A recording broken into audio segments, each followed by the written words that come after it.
Dad's 65th birthday party was supposed to be a celebration, but I should have known better. Nothing in my family ever went the way it was supposed to, especially when my brother Marcus was involved. The dining room was decorated with balloons and streamers. The table was set with Mom's good china, and everyone was gathered around pretending we were a normal, happy family. But we weren't normal and we definitely weren't happy. "So, Dad," Marcus said, raising his wine glass with a theatrical flourish, "I have some exciting news to share on your special day." Everyone turned to look at him expectantly. Marcus had always been the golden child, the one who could do no wrong in our parents' eyes. At 35, he was a successful real estate developer with his own company, a beautiful wife named Jennifer, and 2 kids that my parents absolutely adored. I, on the other hand, was the family disappointment at 32. "Jennifer and I have been talking," Marcus continued, shooting a meaningful look at his wife, who smiled and nodded encouragingly. "We think it's time for some big changes around here." Dad leaned forward, interested. "What kind of changes, son?" "Well," Marcus said, pausing dramatically, "we've been looking at houses in the suburbs. You know, better schools for the kids, more space, a real family neighborhood." "That sounds wonderful," Mom said, beaming at her favorite child. "But what does that have to do with us?" Marcus grinned. "We want you and Dad to come live with us. We're thinking about buying a big house with an in-law suite, maybe something with a pool for the grandkids." The room erupted in excited chatter. My Aunt Carol started talking about how wonderful it would be for the family to be closer together. My Uncle Jim nodded approvingly about smart financial planning, and my cousin Beth immediately started asking about the pool. "But wait," Dad said, looking confused. "What about this house? We've lived here for 30 years. "That's the best part," Marcus said, his grin getting wider. "We sell this place and use the money toward the new house. The market's hot right now and this neighborhood is really up and coming. We could probably get $800,000, maybe more." I felt my stomach drop. This was the house I'd grown up in, the house where I'd had my first kiss on the front porch, where I'd graduated high school, where I'd spent countless hours helping Dad with repairs and renovations. More importantly, it was the house where I currently lived. After my divorce 2 years ago, I'd moved back in with my parents while I got back on my feet. It was supposed to be temporary, just until I could save up enough money for a place of my own. But with the cost of living in the city and Dad's recent health issues, I'd ended up staying to help take care of him. "That's a wonderful idea," Dad said slowly, "but what about Alex? This is her home too." All eyes turned to me. I could feel the weight of their stares, the expectation that I would just go along with whatever Marcus had planned. But Marcus wasn't done yet.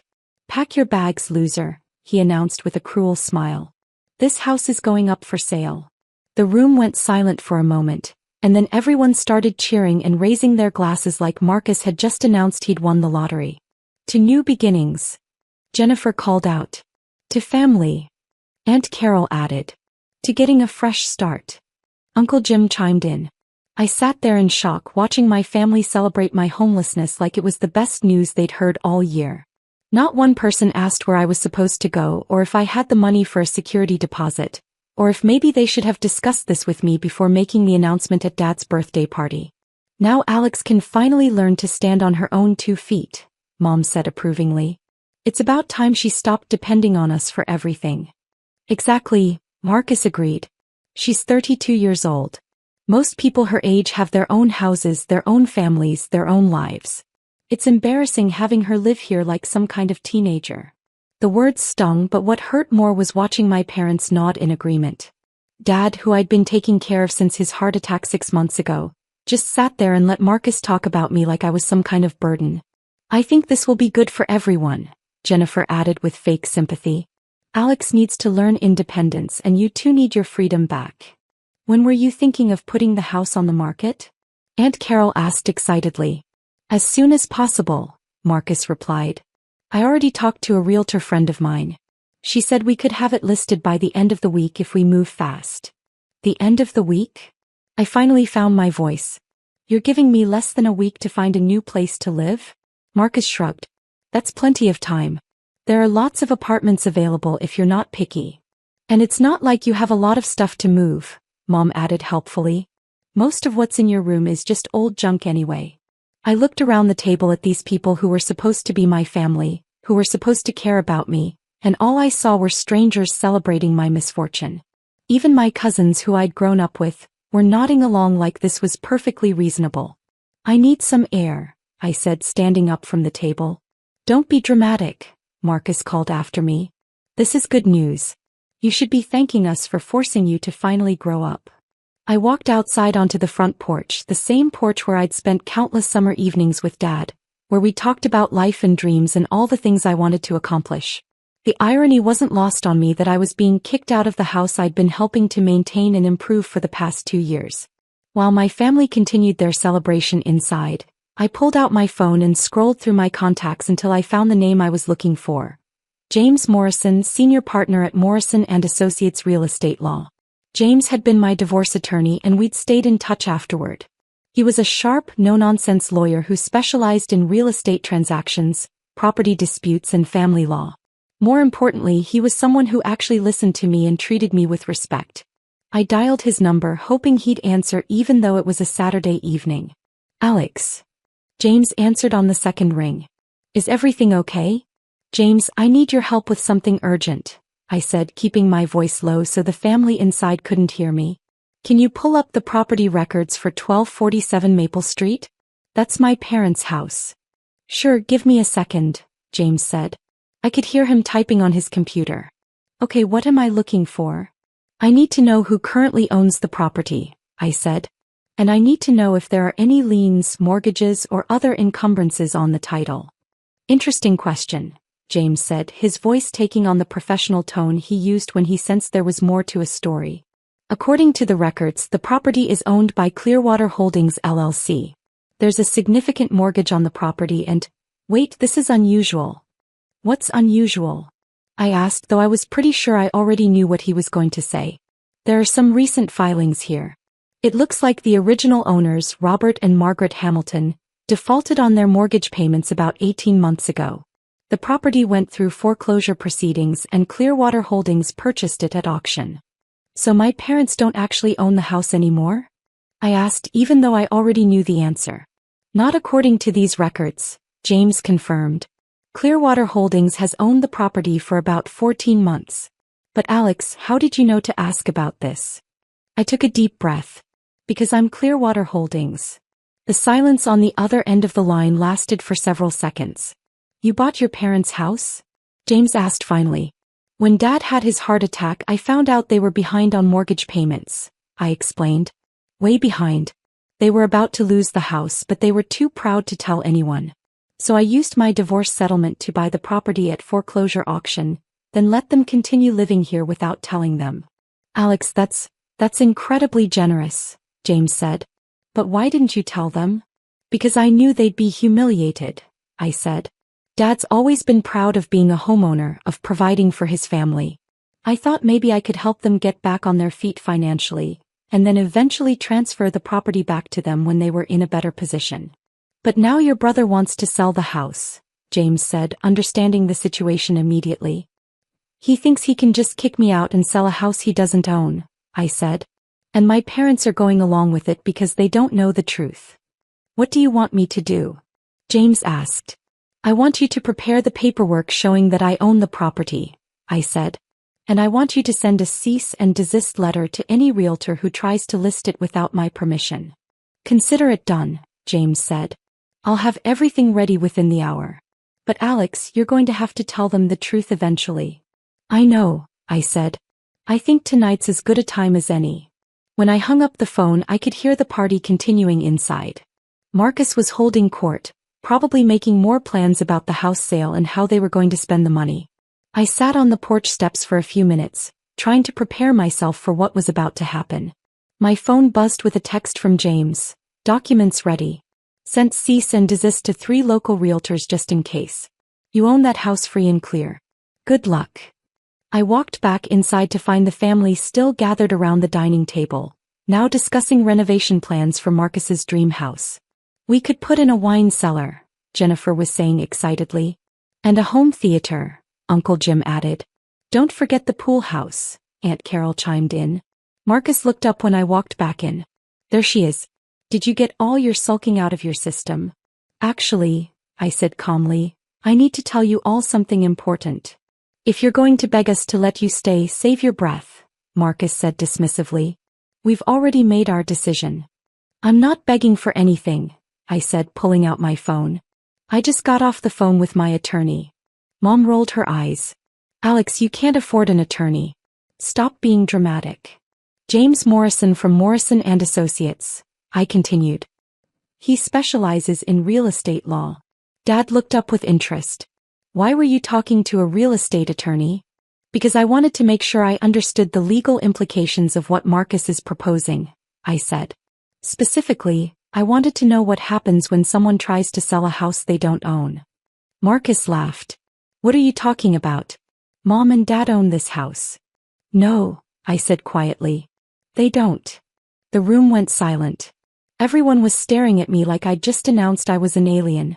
That's ridiculous, Marcus said, but his voice had lost some of its confidence. Of course they own this house. They've lived here for 30 years. They lived here for 30 years, I corrected.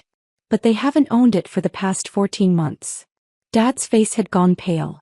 Alex, what are you talking about? I looked at my parents, these proud people who had struggled so hard to keep their financial problems secret. Dad, when you had your heart attack, I found out about the mortgage default. You were behind on payments for almost a year. That's impossible, Mom said, but her voice was shaking. You were 3 months away from foreclosure, I continued gently. The bank had already started proceedings. You were going to lose the house. But we worked it out, Dad said desperately. The bank agreed to a payment plan. No, Dad, I said softly. The house went to foreclosure auction. It was sold to pay off the mortgage debt. Marcus was looking back and forth between me and our parents, his confident smirk finally starting to fade. If the house was sold, then who owns it now? I took a deep breath. I do. The silence that followed was deafening. Everyone in the room was staring at me like I'd just confessed to murder. That's impossible, Marcus said finally. You don't have that kind of money. My divorce settlement, I explained. When Tom and I split up, I got half of everything. The house, the investments, the business. It came to about $900,000. Jennifer's mouth fell open. You had $900,000 and you've been living here like you're broke? I used most of it to buy this house and pay off the remaining mortgage debt, I said. I wanted to make sure Mom and Dad had a place to live. But why didn't you tell us? Mom asked, tears starting to form in her eyes. Because I knew you'd be embarrassed, I said. And I hoped that maybe Dad's health would improve, that you'd be able to get back on your feet financially, and I could eventually transfer the property back to you. Marcus was shaking his head in disbelief. So when I said we were going to sell the house, you were talking about selling my house, I finished. Without my permission. But you let us think we still owned it, Dad said, his voice breaking. I didn't want you to feel like you'd lost everything, I said. I thought I was helping. The room erupted in chaos. Everyone started talking at once, voices raised in confusion, anger, and disbelief. This is insane. Marcus shouted. You can't just buy someone's house without telling them. She saved our home. Mom was crying now. We would have been homeless. But she lied to us for over a year. Aunt Carol added. She was trying to help. Uncle Jim argued. Through all the shouting, Dad just sat there staring at me. Finally, he raised his hand for quiet. Alex, he said slowly, are you telling me that when we were about to lose our home, you used your divorce settlement to save it? Yes, I said simply. And you've been letting us live here for free for over a year? Yes. And you never said anything because you didn't want us to feel bad about losing the house? Yes. Dad was quiet for a long moment. Then he started laughing. Not a happy laugh, but the kind of bitter laugh you make when you realize how wrong you've been about everything. We've been treating you like a burden, he said. Like some kind of freeloader who couldn't take care of herself. Robert, Mom said softly, we didn't know. We should have known, Dad interrupted. We should have paid attention. We should have asked questions instead of just assuming the worst. Marcus was still trying to process what had happened. So you're saying I can't sell the house? It's not your house to sell, I said. It's my house. And I decide what happens to it. But what about our plans? Jennifer asked desperately. The new house, the in-law suite, the pool? You'll have to make other arrangements, I said calmly. This is ridiculous. Marcus exploded. You can't just sabotage our family plans because you're jealous. I'm not sabotaging anything, I said. I'm protecting my investment. If you want to buy a bigger house, you'll have to do it with your own money. But we were counting on the sale of this house. Jennifer protested. You were counting on money that wasn't yours, I pointed out. The argument continued for another 20 minutes, with Marcus and Jennifer becoming increasingly desperate as they realized their dream house plan was falling apart. Finally, Marcus played his last card. Fine, he said angrily. If that's how you want to be, then we'll just cut you out of the family completely. Mom, Dad, you need to choose. Either she goes or we do. The room went quiet again. Mom and Dad looked at each other, then at Marcus, then at me. You want us to choose? Dad asked slowly. Yes, Marcus said confidently. Choose between your successful son who's trying to provide for this family, or your failure daughter who's been lying to you for over a year. Dad stood up slowly, his face serious. For a moment I thought he was going to side with Marcus. After all, Marcus had always been the favorite, the golden child, the one who could do no wrong. Instead, Dad walked over to me and put his hand on my shoulder. I choose the daughter who saved our home when we were too proud to ask for help, he said firmly.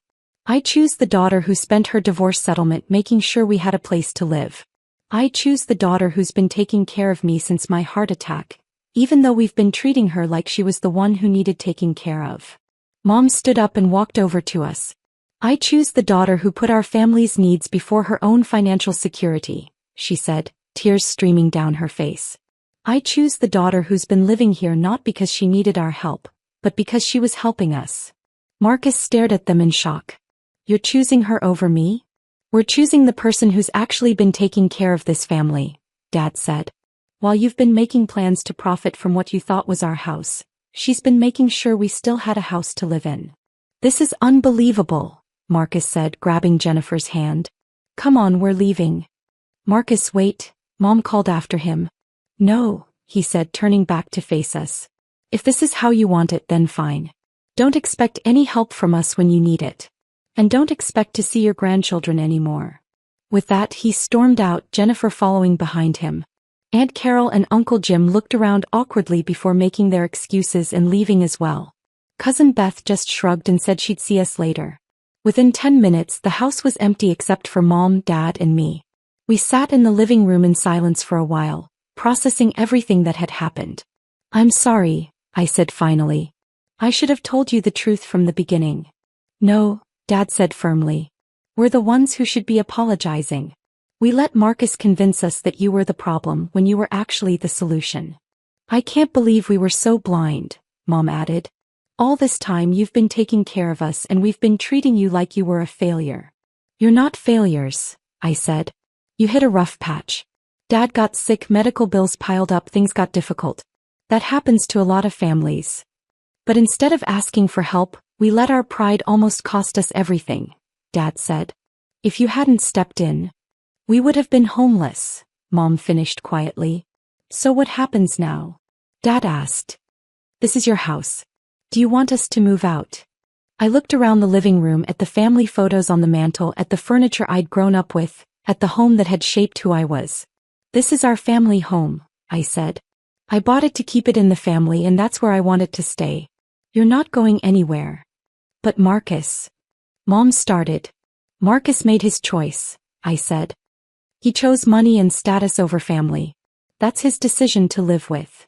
What if he comes back? Dad asked. What if he apologizes? Then we'll talk, I said. But he's going to have to accept that this house isn't for sale and that I'm not going anywhere. If he wants to be part of this family, he needs to start treating all of us with respect. A few weeks later, I got a call from Marcus. His voice was different, smaller, less confident than usual. Alex, he said, I've been thinking about what happened at Dad's party. And? I asked. I was wrong, he admitted. I didn't know what you'd done for Mom and Dad. I didn't know you'd saved their house. You also didn't bother to ask, I pointed out. I know, he said quietly. I was so focused on my own plans that I didn't think about what anyone else needed. Your plans involved selling a house that wasn't yours and making your sister homeless, I said. without even discussing it with her first. I know, he repeated. I was horrible. Jennifer and I have been talking and we realize we were completely out of line. So what's changed? I asked. We found another house, he said. It's not as big as what we were planning, but it's nice. We can afford it without selling Mom and Dad's house. Your house, he corrected himself. That's good to hear. Alex, Marcus said, I was wondering if maybe we could try to fix this. I miss Mom and Dad. The kids miss their grandparents. And I miss having a sister. I thought about it for a moment. Marcus had been cruel and selfish, but he was still my brother. And family is complicated. We can try, I said finally. But there are going to be some ground rules. Whatever you want, he said quickly. First, you apologize to Mom and Dad. Not just for the house thing, but for the way you've been treating me. Done. Second, you stop treating me like I'm a failure or a burden. I'm a grown woman who makes her own decisions and takes care of herself. Absolutely. And third, you never, ever make plans involving other people's property without their permission again. Never, he promised. The family reconciliation wasn't immediate or easy. It took months of awkward dinners and careful conversations before things started to feel normal again. But eventually Marcus and Jennifer moved into their new house, complete with the pool the kids had wanted. Mom and Dad got to keep living in the home they'd built their life in. And I got to keep my family, complicated as they were. The best part was watching Dad's health improve once the stress of potentially losing his home was gone. He started working in the garden again, fixing things around the house and generally acting like himself for the first time since his heart attack. You know what the funny thing is? He said to me one evening as we sat on the front porch, the same porch where I'd made the phone call that changed everything. What's that? I asked. Marcus spent all that time calling you a loser and a failure, Dad said. But you're the one who turned out to be the most successful of all of us. How do you figure? Success isn't just about making money or having a fancy job, Dad said. It's about being there for the people you love when they need you most. It's about making sacrifices for your family without expecting anything in return. It's about doing the right thing even when no one knows you're doing it. He was quiet for a moment, then added, by that measure, you're the most successful person I know. As I sat there on the porch of the house I'd saved, surrounded by the family I'd protected, I realized Dad was right. Success wasn't about the size of your house or the amount of money in your bank account. It was about the choices you made when things got difficult, the way you treated the people you loved, and the legacy you left behind. Marcus had learned that lesson too eventually. And in the end, that made all the difference.